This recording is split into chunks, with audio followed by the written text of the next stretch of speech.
I'm Spencer Williams. And I'm Adarsh Rajagopal. We are graduate researchers in Gen Group at University of Washington. Our group is focused on developing integrated approaches for advancement of solution process energy storage and generation technologies. Adarsh, what are the most important factors limiting the commercialization of perovskite photovoltaics?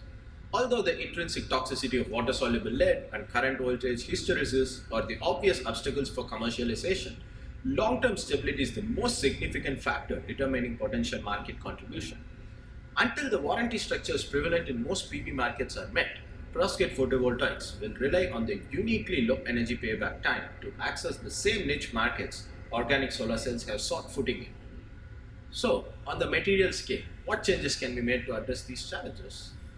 Ultimately, both degradation and current voltage hysteresis are tied to the nature of bonding within the hybrid perovskite lattice. So the most direct way to modify the thermodynamics driving methylammonium motion and loss is compositional engineering. In terms of ecotoxicity, the unique properties inherent to lead makes lead elimination a matter of totally new material design rather than simple replacement with a new element. While any alterations we make to the perovskite lattice will impact its growth, growing the material at scale will inevitably be its own challenge. What is the best technique for scaling up fabrication of perovskite solar cells? In general, solution-based approaches are more attractive for scale-up, as high vacuum techniques involve overhead similar to processes used for other competing PV technologies. Slot day roll-to-roll coating with systems like this lab-scale machine stands out among scalable solution deposition techniques because of its amenability to full device fabrication.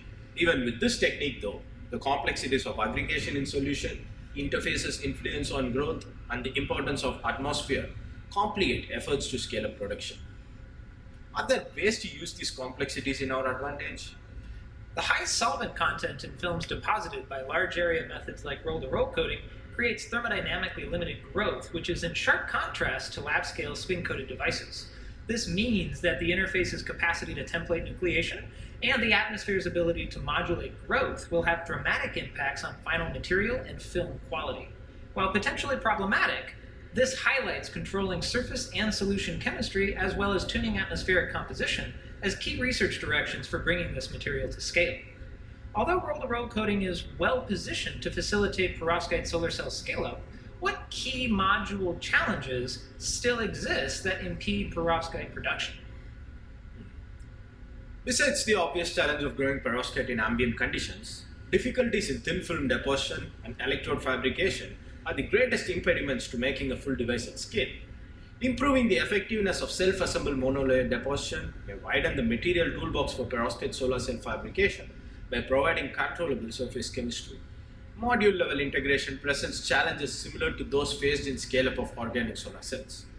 Creative engineering is necessary to realize perovskite-compatible printable electrode, create effective encapsulation strategy, and circumvent losses due to hysteresis and degradation. Despite the hype perovskite solar cells have received over the past few years, what's the real potential value this technology offers to the market in the short and long term? Again, in the short term, the biggest strength of perovskite photovoltaics is their low energy payback time, which comes from the combination of solution processability and high optoelectronic quality. Ecological concerns are ultimately similar to those for other thin film photovoltaics, and with careful module design, losses due to hysteresis can be minimized. Limited thermal and ambient stability will be this material's greatest commercial liabilities, and thus market permeation will be limited to niche markets like building integrated photovoltaics and consumer electronics, until device lifetimes on the order of a decade are possible. In the long term, through continued research and the influx of capital spurred on by early commercialization attempts, this technology may rise to become the serious competitor for silicon-based technologies that it was initially envisioned to be. A discussion of these issues and a perspective on potential research aimed at addressing them is offered in our manuscript titled Current Challenges and Prospective Research for Upscaling Hybrid Perovskite Photovoltaics.